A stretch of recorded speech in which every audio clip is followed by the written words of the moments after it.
Welcome everyone to this mod's top mod showcase.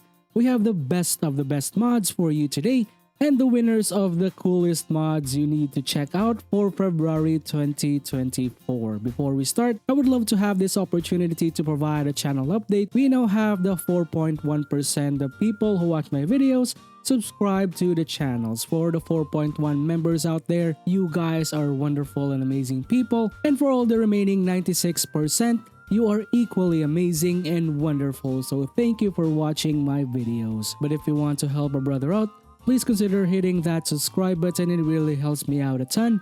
And join our small community. On behalf of the modders and the modding community, thank you so much for the continued support and enjoying the creative projects of our amazing creators. Larian has already acknowledged our passion for modding, and hopefully we can spread our passion some more to our console players once modding support comes around in the near future. That being said, buckle up everyone, and these are Baldur's Gate 3's top 10 mods for February 2024. Enjoy!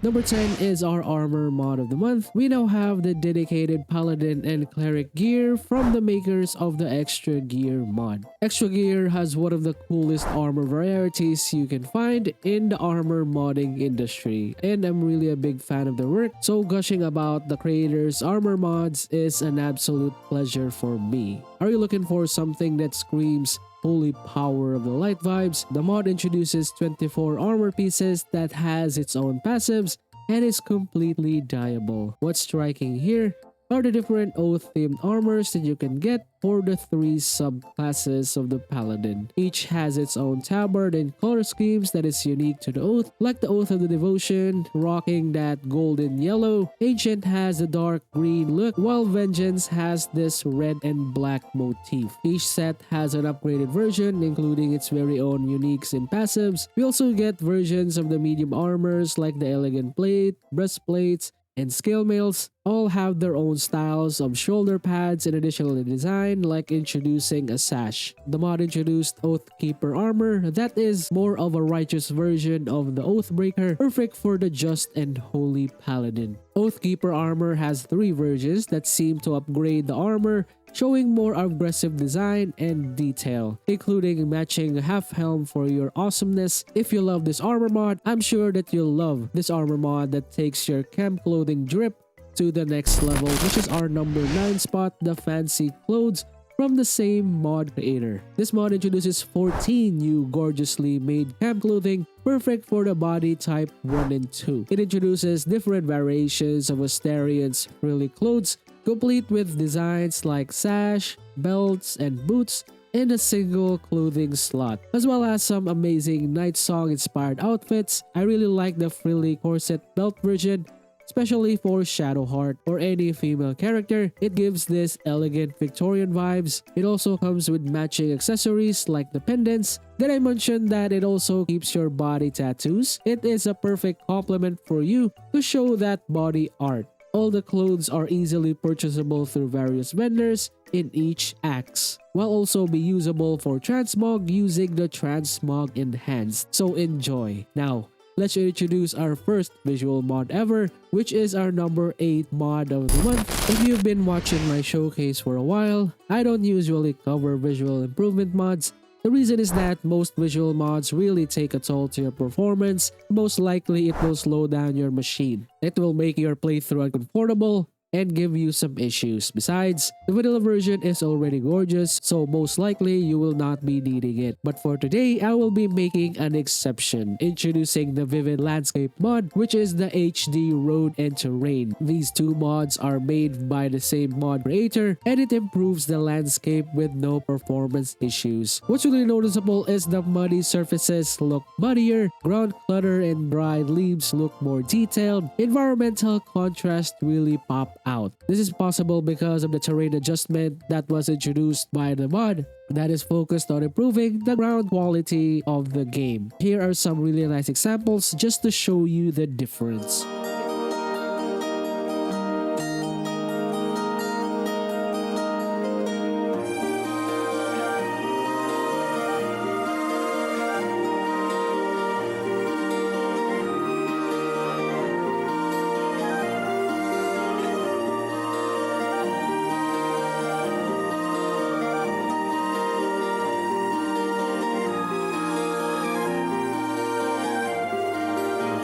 If you add the vivid landscape road mod, this will improve the quality of the roads in the game, will look more realistic and provide more casted shadows, especially if you're running around during the daytime. For your reference, these are the differences if ever you want to check it out.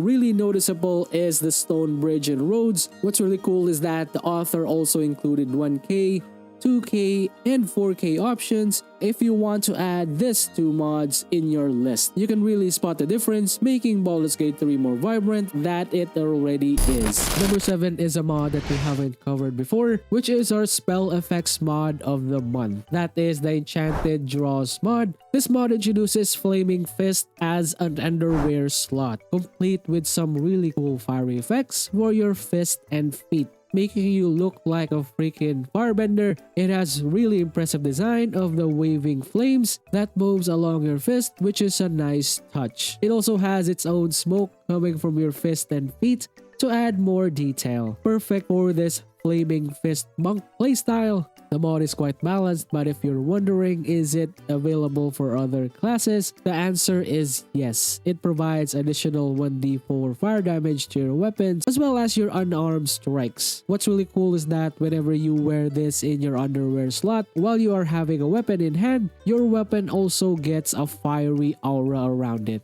Really cool, right? As for the damage, it also scales in level so you can use it long term in your playthrough.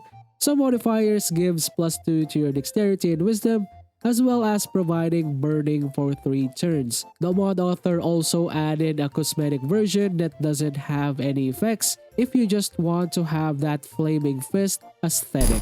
Number 6 is our weapon and armor mod of the month.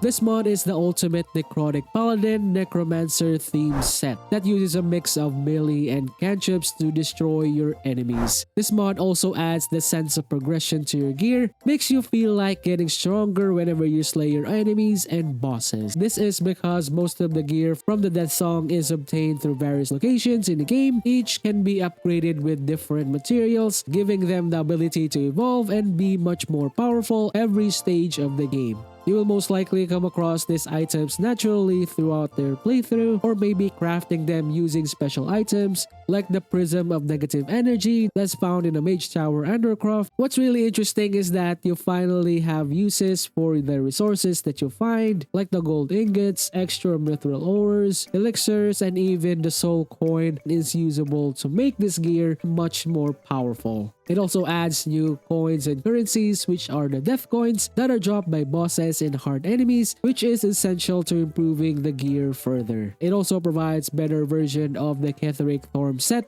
for that ultimate Death Knight look. The armors are totally upgradable with all of the recipes are found in the mod page for your reference. Number 5 is something interesting because it is actually a spell that will make your Spore Druid class be much more of an actual Spore Druid. Introducing modified Glut Spores for Druid mod. The mod introduces the Animating Spore spell from Glut if you roll a Spore Druid at level 6. Want to have the power to reanimate the corpses of your fallen enemies while retaining the spells and skills? This is exactly what this mod does. This is more of a toned down version of the animating spore spells that lets you reanimate the dead, but you can't control them. They'll be following you around and engage in combat without your control. Upon testing this mod, I immediately thought about what you guys are thinking. Can we reanimate the Spider Queen Matriarch? Well, the simple answer is no. We can't reanimate monstrous creatures like big bosses, Spider Queen, Spectator, Illithids, etc., as well as ogres for some reason, and most importantly, you can't reanimate dead story NPCs. I actually tried this on Minthara because I accidentally killed her to get her armor. You can, however, reanimate any other humanoid NPCs, minotaurs, hook horrors, etc., while retaining all of their skills and spells. They actually fight the same way as the normal NPCs would. But I highly advise you don't reanimate NPCs that needs a weapon because most likely they won't be bringing that weapon along. Don't try to kill Glut in order to reanimate him again. It doesn't work. I tried that out earlier, so you don't have to. Number 4 is our UI mod of the month, which is our Better Tooltips mod. This is another essential in your load order, together with the improved tooltips mod that I covered before. This mod adds information to your tooltips while also improving the readability of your flavor text for your items in the inventory screen. You can also say it is a better inventory UI mod that focuses on the tooltip instead of the icons. It adds categories and item functions to your stuff, like adding vanity indicators for your cosmetic, such as camp clothing. Potions now have clear tooltips so you won't accidentally sell them like I do. Scrolls now indicate what level and type they are, while also highlighting if it requires concentration. The mod also changes weapon proficiency icons, which is nice. What I appreciate the most about the mod is we can now clearly see the approval rating of your companions without going to the third tab of the character sheet. You don't need to individually switch to that tab anymore. And they also added 19 new titles for your gear, consumables, melee and ranged weapons, documents, notes, throwables, and so much more. This is another banger UI mod of the mod. As always, they also got confirmation from the mod author themselves that it works perfectly with this current patch, so you don't need to worry. Number 3 is our rework mod of the month that reworks the most popular class in the game, which is our Holy Warrior of the Light, the Paladin. Have you ever wanted to make your paladin feel more paladini? Want to finally have the reason to use other elemental smites in your arsenal and see how a ranged smiter looks like? It is a comprehensive revision of the Paladin class, complete with new spells and gameplay. It focuses on reworks that is more in the effectivity of the Paladin class, while also improving some features and gameplay dynamics. It also preserves the original design of the class, so you don't need to worry that it changes the Paladin entirely. We have some new and really cool mechanics that was introduced with the mod, like the new Blessed Hammer that is a throwable holy hammer that deals 2d6 radiant damage and blesses the ground with holy effects. Free draconic elemental weapon buff that has its individual effects, like the lightning stacks on the lightning elemental weapons, radiating orb charges for the radiant version, encrusted with frost for the ice, etc. The modifications for the 3 different subclasses of the paladin, giving them more individuality and flair. Devotion has more holy power to it, like the sacred weapon and the holy rebuke. Ancient has more of a nature focused with the wraths and entanglement, while the vengeance has a really cool rework for the vow of enmity.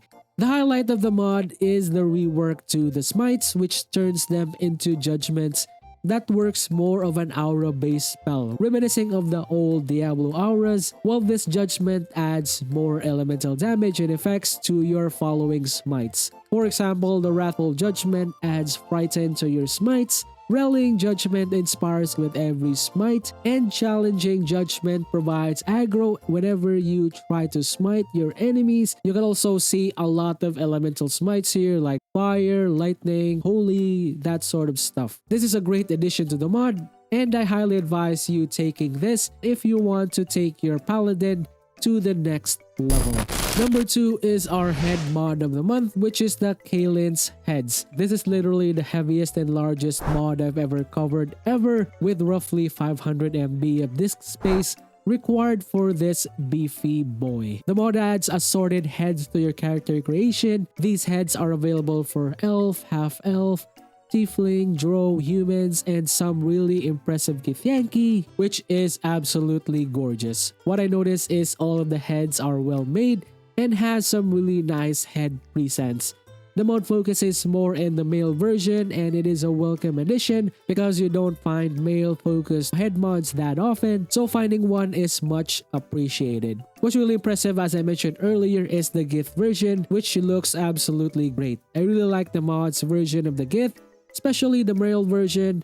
Textures look sleek and works with most head mods like the Tab's Hair Salon, and it is also compatible with the Whispers of Aasimar mod and the Eyes of the Beholder. We finally have a Gith face mod that doesn't give Grinch vibes, which is sweet. Finally, our highlight mod of the month and our very first reshade ever. Like the visual improvement mods that I covered earlier, if you've been watching the show for quite some time now, I don't normally cover reshades because of the sheer complexity of installing some reshades that you normally find, but I'm actually a huge fan of immersive colors for Baldur's Gate 3. So for today, this is an amazing highlight for this really cool mod that brings out more realism to the game. Introducing the Forgotten Reshades of Faerun mod. The mod aims to improve more realistic textures and ground lighting to the game. The fantasy tint is removed and they added some mellowness to the color schemes. Some examples are here if you want to see the difference.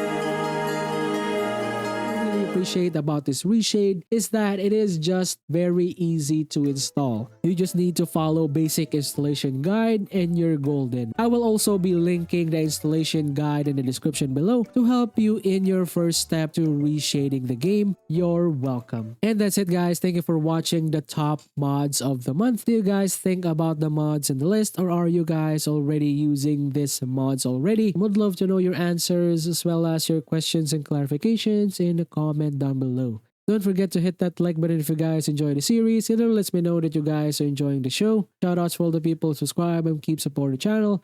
I really appreciate you guys for all the amazing support. And for all the people who haven't subscribed yet, thank you for watching my videos and I hope I earn your subscriptions in the future. But if I earn it today, please don't hesitate to hit that subscribe button. It really helps me out a lot. If you want to support me directly, please consider joining our D20 Rollers Club by hitting the join button down below. I also have Patreon if you want to go that route. Finally, that's it for me. Hope to see you soon on the next Master Box Show. Peace out. Bye guys.